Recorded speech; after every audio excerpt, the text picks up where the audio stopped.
he's a good goalkeeper. If you decide that you need to look elsewhere, there's somebody like David De Gea who's still available on a free. May still be available on a free. That is an option for them as well. But there's no simple answer here to say when you have a goalkeeper who's shared with you as well as Thibaut Courtois has.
Someone will come in, let's be honest, they're going to decide someone else. He was frustrated, not knowing the environment, the context, the situation, tactics, anything.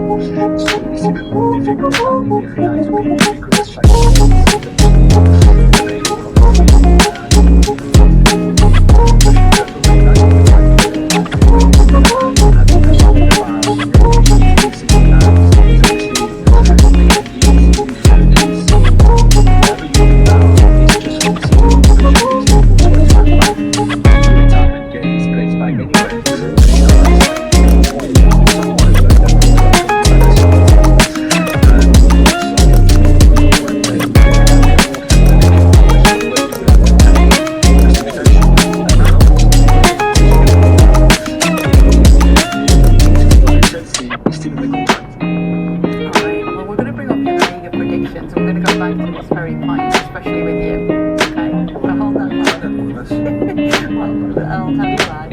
So the league predictions for the season, so obviously we brought you your Premier League predictions today with the guys, and you'll just see that we've only got Xhaka, Jules and Luis here, because all of these guys are going for Barcelona to defend that title. And you can see the runner-up there, Real Madrid, except for Luis Garcia, who's got it as Athletic, then Real Madrid for him. Just a reminder that Luis Garcia did play for Barcelona and Athletic